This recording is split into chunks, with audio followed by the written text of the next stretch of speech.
Hello everyone, Radhe Radhe. आप सब लोग ठीक होंगे, हम सब लोग भी ठीक है। देखो हमारी मोदी केयर की मैम नीलम मैम कितनी अच्छी बातें बता रहे हैं कि मोदी केयर में जुड़ने से कितने आगे बढ़ते हैं और कितने अच्छे प्रोग्रेस मिलता है। Okay, thank you. देखते रहिए। डॉक्टर भी हार मान गए, मैं भी जाने क्या क्या करके हार मान गई। उसने मुझे बिल्कुल ठीक कर दिया। तो फिर हमने भी लोगों को बताना शुरू कर दिया। जब लोगों को बताना शुरू हुआ तो किसी को कुछ, किसी को कुछ, किसी को कुछ प्रॉब्लम थी, वो सही होने लगी। जब सही होने लगी तो वो उन लोगों की भी जिज्ञासा बढ़ी और वो भी ऐसे माहौल में आने लगे। जब माहौल में आने लगे तो हमको पता चला यहाँ से कुछ इनकम भी होती है। पता चल रहा ना, आज सर ने बताया, आज ईश्वर सर ने, कि कुछ इनकम भी होती, हमें ही पता चला। फिर अपनी अपलाइन के उसमें आए, हमको कैसे होगी, फिर सर लोगों ने बताया कि ऐसे ऐसे होगी। तो एक सपना कहीं ना कहीं जगा। पहला तो यही था कि मेरे हस्बैंड को, मेरे को 15 साल पार्लर चलाते हुए हो गए थे और मेरे हस्बैंड को कम से कम, उनको ही 15-16 साल जॉब करते हुए हो गए थे, लेकिन हम कहीं भी घूमने नहीं जा पा रहे थे। लेकिन मोदी केयर में लोगों को बता के एक ट्रिप क्वालिफाई हो गया गोवा का। अरे हमारे तो किसी का ठिकाना नहीं था और डबल हुआ था। ऐसे नहीं, मैंने जितने बार भी ट्रिप क्वालिफाई किए हैं वो 2 बार किए, गोवा के ही किए, और दोनों बार हस्बैंड वाइफ दोनों ने डबल किए। तो हमें एक विश्वास होने लगा, अरे वाह ऐसा भी कुछ होता है। क्योंकि कैंटीन से हम पहले 15 साल से सामान ले रहे थे। जब कैंटीन से लेना बंद करा तो यहाँ से फायदे ही हो गए। फिर एक विश्वास के साथ अपनी अपलाइन जैसा जैसा हम, मेरे को कुछ नहीं हुआ और वो बता रहा हो कि यहाँ जाना है, यहाँ जाना है, यहाँ जाना है। मेरा तो ऐसे ही फंडा था और सब लोगों ने भी ऐसे किया। हमको बताते चले गए, हम वैसा वैसा करते चले गए, दोनों हस्बैंड वाइफ। तो एक ड्रीम यहाँ पे अभी कार फंड की बात हो रही है, तो उन्होंने बोला कार आ सकती है। हमने बोला कैसे आ रहा है? उन्होंने बोला आप ऐसा ऐसा कर लो तो कार आ जाएगी, 3 महीने क्वालिफाई करना है, फंड आएगा। बड़ा आया कि हस्बैंड को मैं क्यों ना कार दूँ, मेरा बड़ा सपना था कि मैं दूँ। वो हुआ ऐसे ही, फिर इसमें क्वालिफाई हो गए, कार अपने हस्बैंड को गिफ्ट कर दी। कैसा लगेगा अगर हस्बैंड को कार गिफ्ट कर दी? और मेरी खुशी का ठिकाना नहीं। तो जब हम मोदी केयर में आया और ये चीजें कन्वर्ट हो गई, जब सपना था कि जब घर बनेगा तो मैं 50,000 रुपये अपने हस्बैंड को दूंगी, क्योंकि मैं वर्किंग हूँ, मैं काम करती हूँ भाई, पैसा कमा रही हूँ। बड़ी मुश्किल से वो 2-4 रुपये जमा करना शुरू करा, शायद तो पता नहीं कितने साल में जमा होता।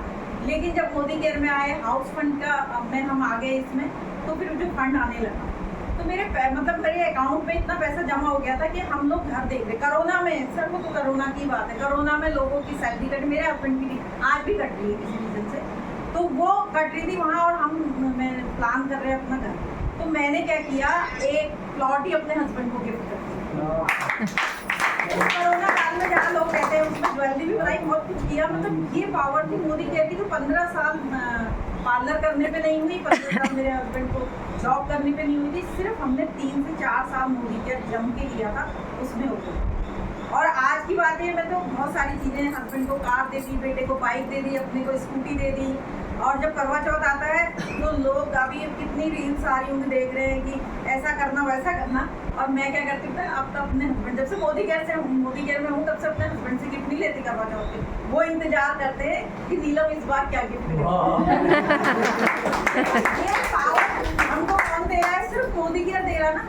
तो हमें ये पावर लेनी चाहिए और कुछ महिलाओं को देनी चाहिए, बिल्कुल देनी चाहिए। क्योंकि मेरे अंदर तो बहुत ये आ गया इसमें। और सही बात बताओ, भी कुछ रीजंस, बीमारी की वजह से, कुछ घर की परेशानियों की वजह से, उस टाइम से हम इसमें प्रॉपर तरीके से नहीं है, हम कैसे बैठ जाएंगे घर।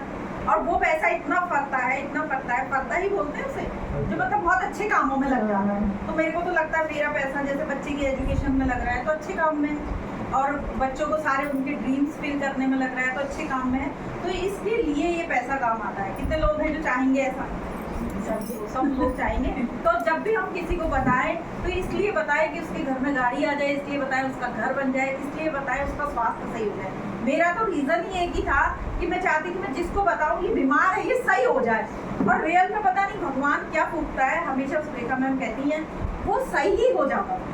जितने लोगों को नौनी दी, वो कोई नहीं कहेगा कि नौनी खराब है, कैल्शियम खराब है, मल्टीविटामिन, वो सब कहेंगे हमको इससे फायदा होगा। तो बस इस रीजन के साथ हम जाएंगे तो हमारे संग कुछ लोग आएंगे, कुछ नहीं भी आएंगे। ऐसा नहीं है कि हर किसी को हम बता रहे तो हर कोई आ जाए, लेकिन जो आएगा वो आपको थैंक यू जरूर।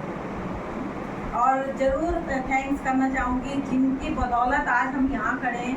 पहले तो हमारे सामने दीप सर हैं, एक बार जोरदार ताली चाहूँगी। शांता मैम और आलोक सर को तो मैं आज भी याद करती हूँ, एक बार जोरदार ताली। इस बीच को लेके यहाँ आया और आज हमको इस लायक बनाया कि आज हम उनके नाम है। तो ऐसी कंपनी, ऐसे लोग, ऐसे बिजनेस, ऐसे क्या कहते हैं हमारी अपलाइन, इन लोगों का सानिध्य मिले में। तो मेरे हस्बैंड क्यों इसमें मोदी केयर में है, क्यों मैंने एक दिन बात और बात है 5 साल हो गए थे, मैं जान ही नहीं पाई अपने हस्बैंड को क्यों मोदी केयर कर रहे हैं। मैं सोचती थी मैं कर रही हूँ इसलिए कर रहे हैं, लेकिन वो रीज़न नहीं था, उनका रीज़न ये था। वो कहते थे जब भी मैं मोदी केयर की मीटिंग में आता हूँ, दीप सर को देखता हूँ, राज सर को देखता हूँ, हरीश सर को देखता हूँ या आलोक सर को देखता हूँ, तो मेरे को पॉजिटिव एनर्जी आती है। ऐसे लोग तो मैंने मिलते ही नहीं। और रियल में तब मुझे पता लगा और बड़ा मन वो हुआ, क्यों? क्योंकि वो लोग सिर्फ यही है जो आपकी अच्छाई में, आपकी अच्छाई के लिए तारीफ करते हैं, आपको आगे बढ़ाने के लिए करते हैं, आपकी कमियों को दूर करते हैं। उन्होंने ये मुझे खुद बताया, यार हम काम कर रहे हैं, हम कमा रहे हैं, हम सब कुछ कर रहे हैं, ये क्यों हमारी तारीफ कर रहे हैं। तो मुझे लगा हाँ, वो बोलते ऐसा माहौल हमारी जॉब में नहीं होता। मैं तो आज भी परेशान हूँ। टांग खींचने वाले बहुत होते हैं, यहाँ हाथ खींचने वाले होते हैं, हर कोई बताता है आगे बढ़ने वाले होते हैं। Thank you